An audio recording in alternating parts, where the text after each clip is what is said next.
you define freedom?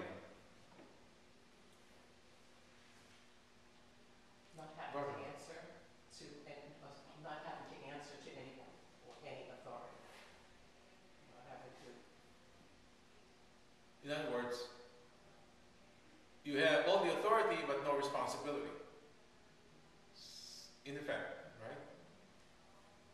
A lot of people say freedom is I can do what I want. Does that sound, have you heard that before? Oh, this is America, I can do what I want. I've heard many people say that. Did I tell you this story? I was in Penn Station. I was in Penn Station and there was tremendous delay in the train. So I was there standing. And then this guy was eating whatever it was that he was eating. And when he was done, he just dropped his wrap down on the floor where he was. And I couldn't help it but comment, isn't it better? Because it's just 2 steps away. The waste bin is just 2 steps away. I mean, isn't it better that you put it there? You know what he told me? No, I have to do that so I can give work to those cleaners. So that's how they justify what they do. They're actually giving work to those cleaners by doing such, by making mess and dropping garbage everywhere. Do you agree with that? What's wrong with that reasoning? Isn't he caring about the cleaners? I think at least they have something to clean. That's what, in essence, what the guy was saying. So I can justify his work, his job. So there's something to clean. If it's so clean, then we don't need cleaners. What do you think? Is that a reasonable reasoning? No, because he's making more work for people who are already overworked. That's one way to look at it. These other guys have been overworked, but that's not how I look at it. How I look at it is, if you don't do that, then we don't need those cleaners, and those cleaners can do something else more productive and help humankind in the process. Imagine spending your day sweeping the floor. That's not very productive, is it? Or you spend your day washing clothes. Or you spend the whole day cooking. Is that productive? In a way. But if that's all every day, that's definitely. Would you like to cook every day? Do you cook? Not at all. Does he? Or Taco Bell? Wendy's? So freedom to sin is what? You can do what you want.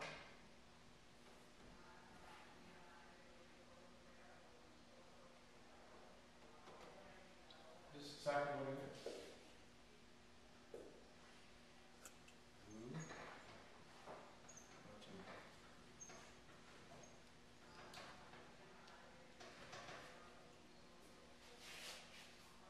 No problem. I can do what I want.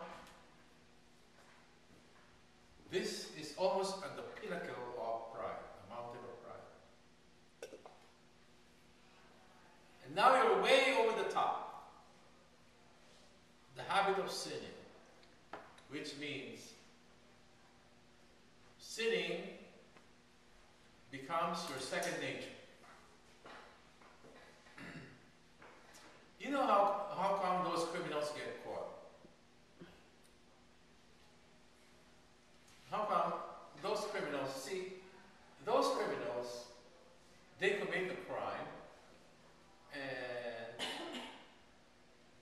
probably they don't get caught. There are people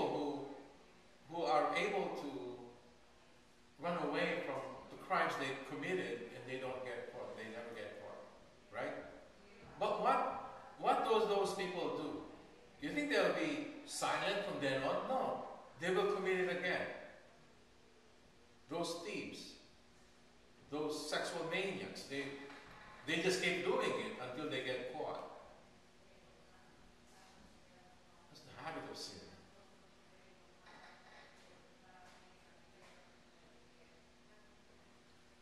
Second nature.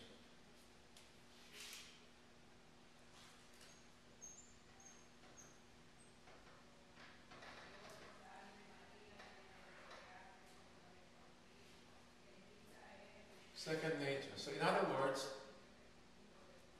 it's all right. It's the normal. It's normal now to sin. I was watching an interview last night, and this woman in about 2 weeks, 2 weeks in Italy, and had 3 men whom she had sex with in 2 weeks. 3 men she didn't know before she arrived.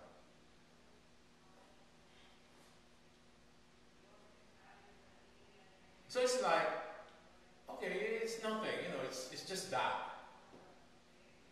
When the habit of sinning sets in people's lives, committing the sin, this is what you say in the book of Psalms. It says, your heart has been hardened. There's no more guilt feeling. That's important. No more guilt feeling.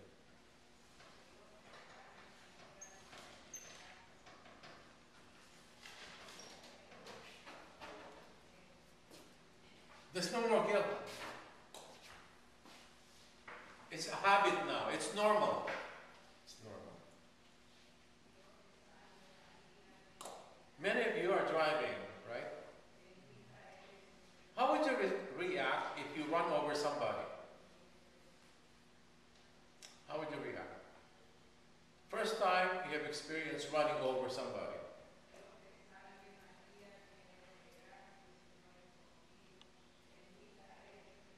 Would you be trembling in fear? Would you be nervous? Would you be anxious, excited? Right? Because you have not done that before. You know those, if you read the American history, there's Jesse James, there's Dillinger, there's Billy the Kid. You know those people, they just shoot people and there's no guilt whatsoever. It's all right, I just killed 20 people this morning. You understand what I'm saying here? There's no guilt, there's no remorse. It's part of their nature already. That's the habit of sin. This is the pinnacle. This is the peak. This is top of the mountain of pride. This is top of the mountain of pride. Any question on this?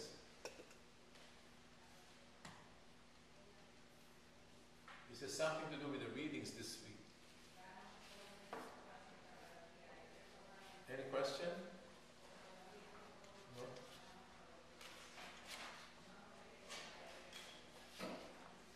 Now I'm going to give you 12 steps to descend from the mountain of pride into humility.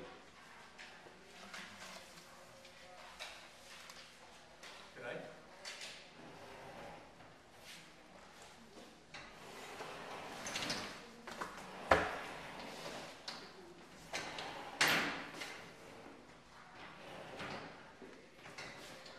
Magic. 12 more steps.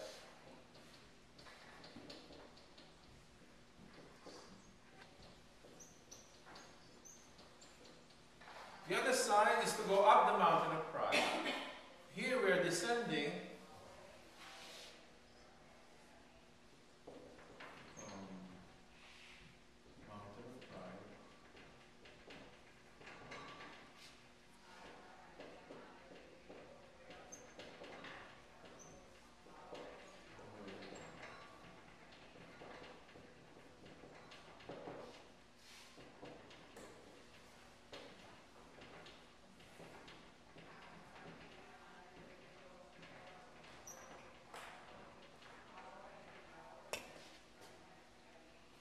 I gave you 12 steps to ascend that mountain of pride. No, there are 12 steps also, likewise, to descend from that mountain of pride into humility.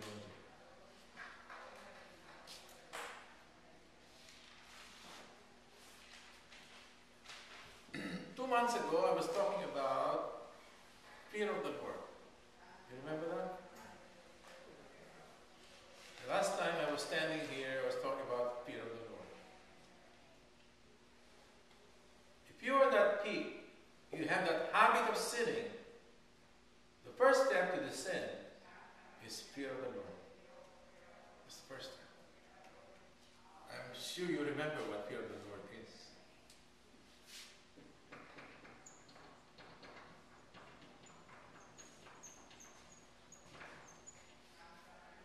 One thing I can assure you, fear of the Lord does not mean you're afraid of God. That's not what it means. Fear of the Lord does not mean you're afraid of God. First of all, should we be afraid of God?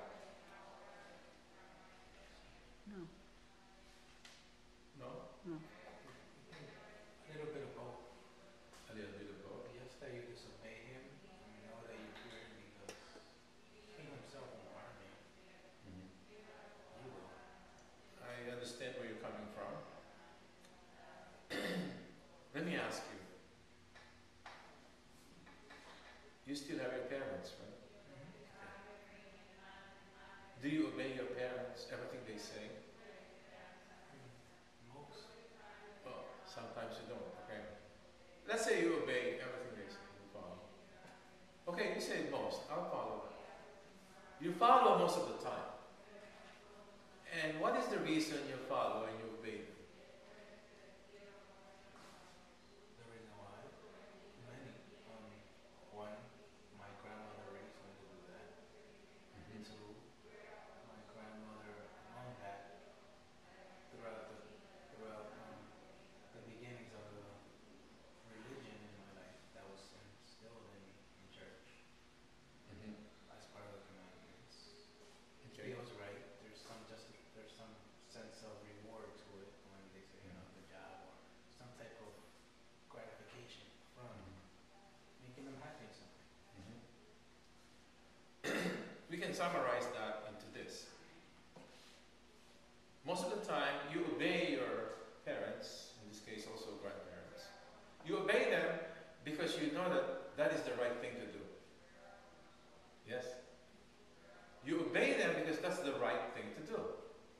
Maybe on a few occasions you would obey them because you're afraid of the punishment. Yes? Because there's repercussion if you don't. Or there's some promised reward if you follow.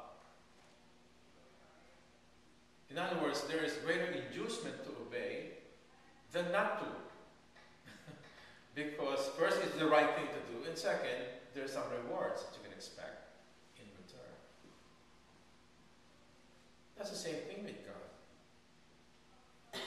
Fear of the Lord does not mean we're afraid of God. Fear of the Lord means you look at God as so awesome. You look at God as almighty. So you look at God with awe. You know awe? A-W-E. And you love God. God is so great. God is almighty. God is so good. And that I need to follow and obey Him. That's fear of the Lord. In layman's language. There are many side issues, but for now it's enough. So we follow God because we love God. And God loves us too. So fear of the Lord comes in first.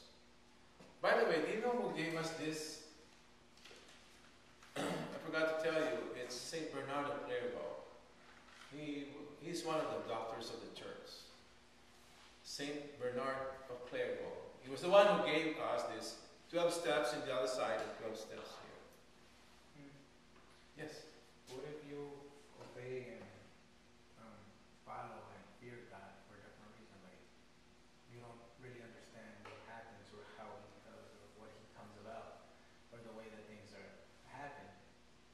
Oh, okay. Not Good. so much for fear. That's a very good question, yeah. Is that a sin? In other words, you are asking, If you're all by you're doing the right thing for the wrong reason. Right? I mean, what if you're doing it because you're awed by Him constantly? You're not.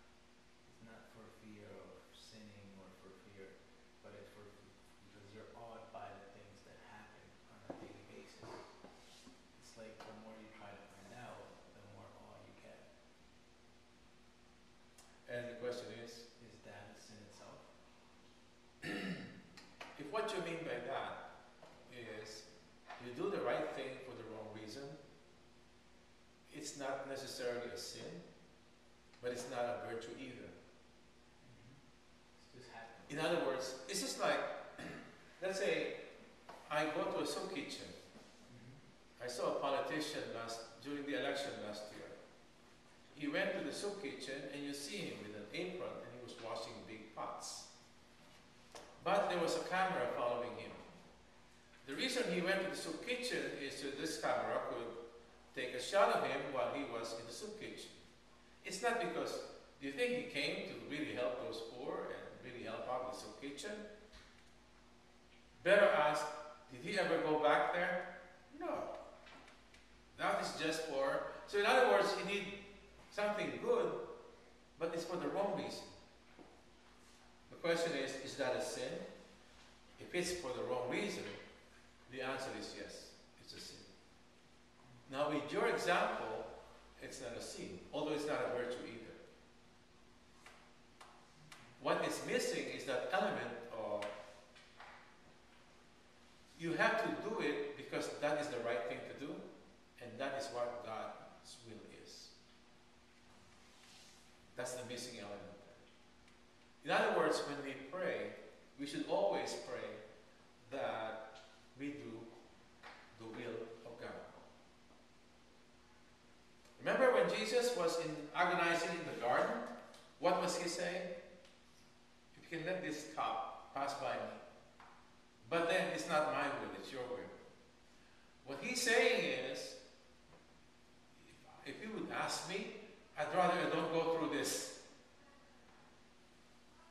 You understand what he went through, right? But he says, but if it's your will that I do, then so be it. And so be it.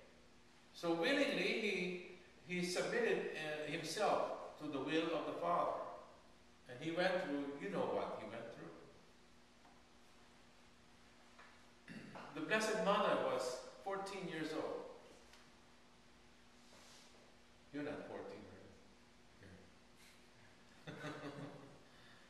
Imagine, the Blessed Mother was 14, and the angel appeared to her. You know what? You'll be pregnant. No husband. How would you feel? Would you be afraid? Or the other extreme. The other extreme. Elizabeth, the wife of Zechariah. But the angel appeared not before Elizabeth. The angel appeared before